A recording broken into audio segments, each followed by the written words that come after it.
Buenos días, mi nombre es Richard Ramírez y como parte de la actividad 1 de Psicología Organizacional 2, les voy a hablar de la evolución del pensamiento organizacional, específicamente la evolución de la práctica administrativa y las transformaciones dentro de la industria y el mundo del trabajo y los estudios organizacionales. Esta primera parte es sobre la evolución de la práctica administrativa y las transformaciones dentro de la industria. Es un análisis del artículo Desarrollo Productivo y Pensamiento Administrativo de María Guadalupe Huerta Moreno.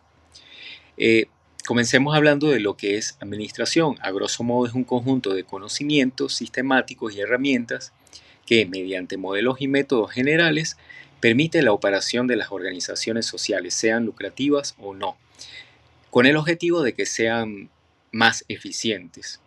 Existe una vinculación entre el desarrollo administrativo y la evolución de la industria y el comercio. Fundamentalmente han sido las necesidades de la industria y el comercio las que en mayor medida han influido en el surgimiento de conceptos y nuevas prácticas administrativas. Según Huerta Moreno, los hombres primitivos se unieron y se organizaron para poder enfrentar las condiciones adversas de la naturaleza. Entonces, la condición de sobrevivencia de la comunidad dependía de la búsqueda adecuada de una organización grupal. Acá podríamos decir que comienza la dialéctica y conflicto entre la identidad individual y la pertenencia a una organización con una determinada estructura. Entonces se entiende al individuo como un ser social que por su propia naturaleza y necesidades es también integrante de grupos durante todo su ciclo vital. Sócrates ya hacía referencia sobre la universalidad del pensamiento administrativo.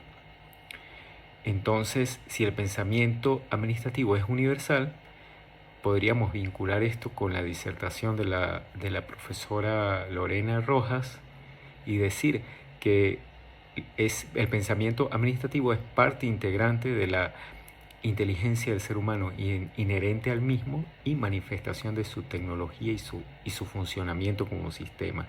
Es decir, administración de sus recursos, sea cual sea el tipo de recurso.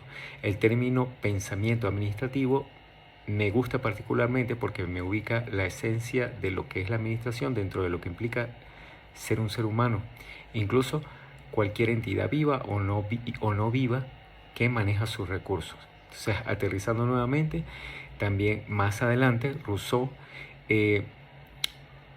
hace énfasis en la necesidad de distinguir las atribuciones y derechos correspondientes al soberano o a la gestión pública o a las relativas al pueblo.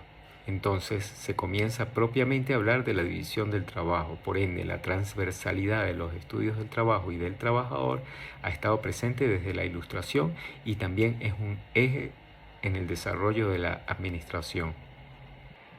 Una de las instituciones pioneras en el uso de métodos administrativos fue la Iglesia Católica, en su necesidad de controlar grandes comunidades desde un poder central. En lo que concierne a la transición de modelos organizacionales tradicionales a modernos, podemos identificar acá un ejemplo de un modelo tradicional burocrático. En Occidente, el pensamiento administrativo adquiere un carácter sistemático a partir de la consolidación del sistema manufacturero durante la Revolución Industrial, y la administración surge como un campo de investigación debido al capitalismo. El artículo va mencionando hitos y épocas que por su naturaleza o realidad social han impulsado la transformación del pensamiento administrativo y por ende de las organizaciones. Con la transición del sistema doméstico durante el feudalismo al sistema domiciliario, que surge después de la aparición de patrones de cambio de dinero y con la aparición de la figura del intermediario, que viene a ser el precursor del empresario moderno y del administrador. Dato que es importante en lo referente a la transversalidad de los estudios del trabajo y del trabajador, específicamente las figuras del empresario y el administrador. La aparición del dinero provocó un cambio fundamental en las relaciones productivas y económicas, agilizando todos los procesos, impulsando el crecimiento de las ciudades y estimulando la aparición del sistema de producción manufacturero. Con el intermediario ya convertido en empresario y volviendo al tema de los estudios del trabajo, ya la producción no sería algo de carácter doméstico, sino que empezaría a realizarse en las fábricas, bajo la supervisión del patrón administrador. Es el momento entonces de la aparición de la gran división del trabajo. Con el sistema de producción fabril nace el capitalismo y se inicia la etapa de formalización de la práctica y del pensamiento administrativo. Con la centralización y la estructura organizativa jerárquica, vemos cómo siguen evolucionando los modelos de organización con una estricta división del trabajo, estándares de calidad y control de costos, incluso con la incorporación del método científico en sus estudios para mejorar resultados. Sabemos que las condiciones en la revolución industrial eran inhumanas y se llegó a la necesidad de proporcionar a los trabajadores condiciones higiénicas y adecuadas, incluyendo beneficios y adiestramiento y un trato más humano. Todo esto dentro de lo que se llamaría administración de personal, cuyo padre es Robert Owen. En lo referente a los estudios del trabajo, se sigue profundizando en la minuciosidad de la división del trabajo, en pro de la eficiencia de todos los procesos, como por ejemplo con teóricos como Taylor. Entonces, la administración como práctica y como método de organización de las actividades humanas está ligada al proceso de evolución de la industria, el comercio y la tecnología, procesos relacionados con las transformaciones de las sociedades y de los mercados y de los patrones de consumo de los individuos, lo que exige el desarrollo de un proceso de transformación constante ante las formas administrativas y productivas. Ahora bien, ya llegando a lo que es la administración en la actualidad, las condiciones y necesidades actuales han traído como consecuencia que los procesos administrativos hayan rebasado lo que es el ambiente meramente operativo de la empresa y están ahora más estrechamente vinculados a las estrategias de expansión de la misma o a lo que es el posicionamiento de la empresa en el mercado. Se busca perfeccionamiento de procesos, la sistematización, la optimización, pero no solo en los aspectos internos, sino también en la visión que tienen los clientes y la imagen de la empresa. Las transformaciones económicas y sociales suponen nuevas formas de trabajo y de gestión. En este punto, las organizaciones se ven obligadas a ejecutar la transición de organización tradicional a moderna. Se evalúa la empresa no solo por su producto, sino también por la atención y el servicio que prestan al cliente. Entonces, en la administración se busca la información que permita al administrador o al empresario realizar una evaluación de los puntos débiles, de los puntos fuertes de la empresa, derivados de las condiciones tanto internas como externas de la misma. Una de las áreas que más se ha transformado es el área de administración de personal, que ya no solo se encarga de la descripción de puestos o contratación de personal, sino que trata de identificar los factores esenciales que surgen de conflictos entre el personal y de reducir la rotación de personal. Entonces, se reconoce que la eficiencia de la empresa no solo está relacionada con técnicas productivas óptimas, sino que también tiene que ver con los niveles de calificación del personal. Entonces se invierte en programas de capacitación y adiestramiento, pero también se presta mucha atención en que se cree un sentido de pertenencia, un espíritu de trabajo colectivo y de que el trabajador se sienta que forma parte de una organización integral.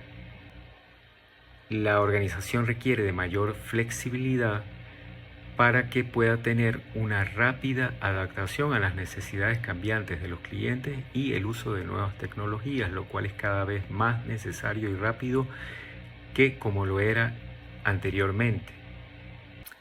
La informática ha tenido mayor impacto en el área financiera, con la reducción de costos y el ahorro de tiempo.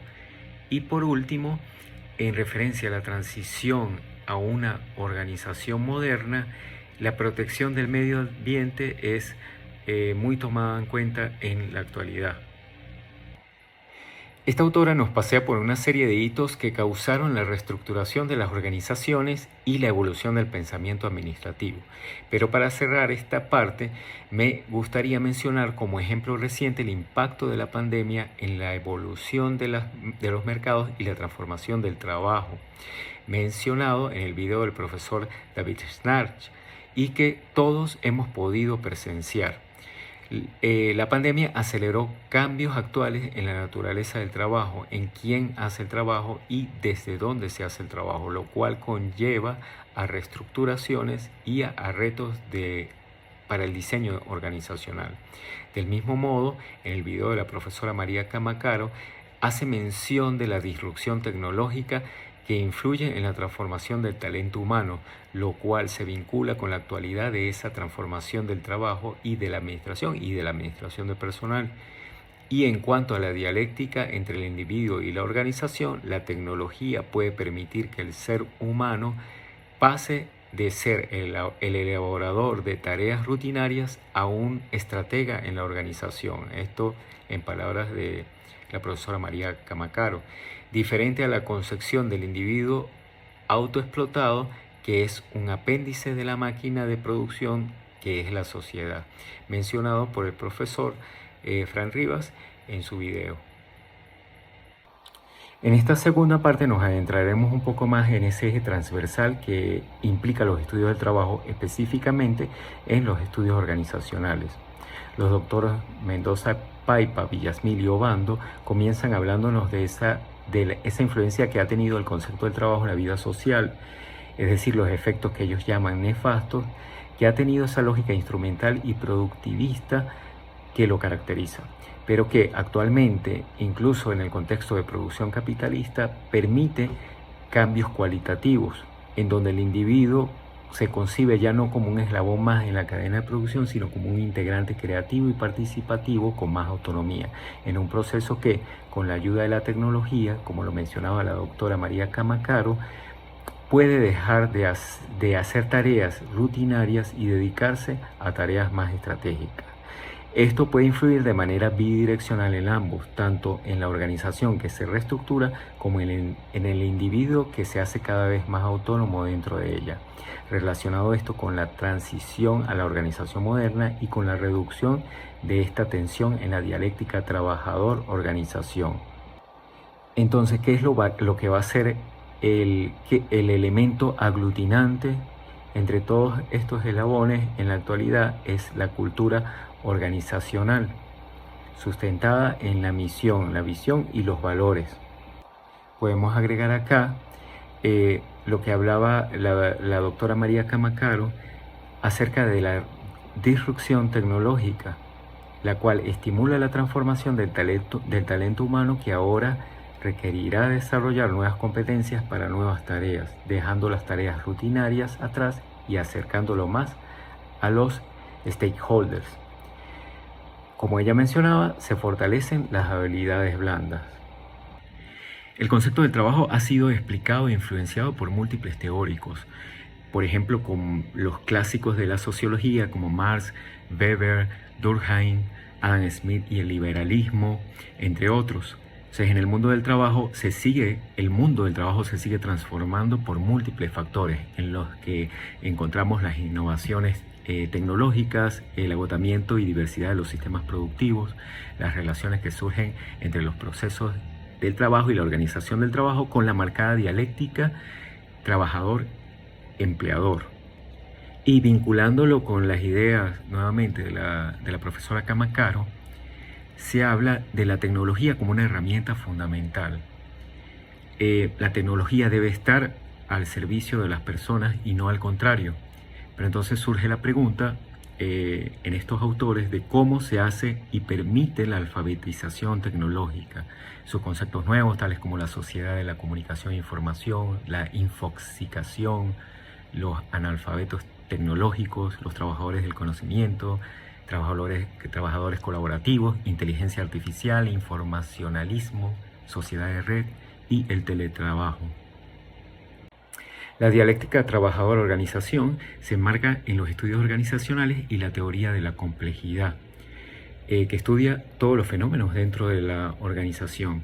Las teorías clásicas entran en obsolescencia ante las nuevas necesidades, que ya no son tan básicas, y a las características de las personas que ahora tienen acceso a cualquier tipo de información.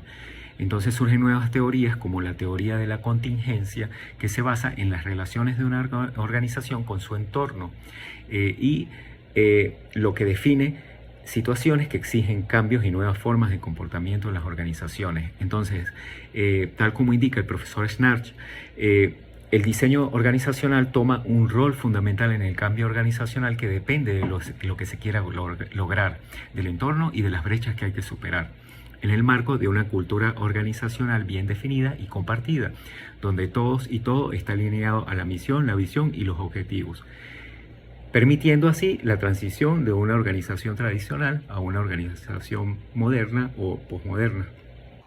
Se habla entonces de adaptación, con objetivos, capacidades, actividades y personas alineadas e integradas. Esto también según lo que dice el profesor Schnarch. Entonces, volviendo con estos autores, las teorías clásicas no abarcan la totalidad de lo que son los nuevos problemas y organizaciones. Esta teoría de contingencia viene a complementar la teoría sistémica que estudia todas las complejidades e interacciones de las organizaciones. Sin embargo, estas teorías se quedan cortas ante diferencias individuales y comportamientos espontáneos. Entonces surgen otras bases conceptuales como la escuela del comportamiento, las nuevas relaciones humanas. Entonces, todo toca la dialéctica individuo-estructura organizacional. Con respecto a los estudios del trabajo, existe una revisión del discurso. Se usó la dialéctica como arte del discernimiento y del criterio. Autores como Marx abordan el trabajo desde la dialéctica, pero ya en la posmodernidad surge una búsqueda comunitaria dialogada o formas dialógicas del pensamiento. Sin embargo, se usa la interpenetración como complemento para la construcción del concepto del trabajo. La interpenetración no refiere a las relaciones sistema-entorno, sino a una modalidad intersistémica, es decir, a la relación entre sistemas. Entonces, desde esta perspectiva, se ve el trabajo como una actividad inherente al ser, intuitiva, pues el hombre está constantemente interactuando con su entorno, aún fuera de la organización, interviniéndolo, modificándolo. Entonces se hace presente el trabajo cuyo producto requiere esfuerzo físico, espiritual e intelectual. Entonces, la visión del hombre explotado por el hombre mismo pierde su vigencia en el escenario posmoderno y es sustituida por un hombre que trasciende su propia imagen de debilidad o de opresión o de obediencia y se revela como un constructor de su propia realidad. Es un hombre que se hace de su inteligencia de manera compleja. Es este hombre tecnológico que menciona el profesor Frank en su video. Entonces la inteligencia es un hecho social que tiene que ver con la obediencia y la rebelión. Acá incorporamos otra visión acerca del concepto de inteligencia inherente a lo existente, a lo material o inmaterial, que complementa los postulados de la doctora Lorena Rojas. Entonces, a juicio de estos autores, este concepto supera cualquier preconcepción y posiciona al hombre sin ataduras cognitivas y sociales de dominación o imposición. Es un ser que puede advertirse creador de su propio proceso productivo diario y por tanto, interpenetrado en él, sin que el Estado influya en su decisión o la direccione. Entonces, para finalizar, en el artículo se hace acotación de que en Venezuela la ley orgánica del trabajo tiene un fuerte discurso dialéctico que impide el cumplimiento de sus objetivos, ya que a pesar de que promueve la participación activa del trabajador a nivel social, tiene una estructura fundamentada en el patronazgo. Entonces, me gustaría cerrar entonces con una pregunta abierta a la reflexión, pensando en la clasificación de la luz de los rasgos organizacionales que menciona el profesor Frank en el escenario reciente venezolano y las características propias de las instituciones públicas. ¿Qué tan realista sería contemplar la transición de una organización tradicional, jerárquica y burocrática a una organización moderna, flexible e innovadora en las empresas públicas del Estado? Por acá tenemos las referencias de los dos artículos y de los videos que mencionamos. Y bueno, les doy muchas gracias por su tiempo. Feliz día.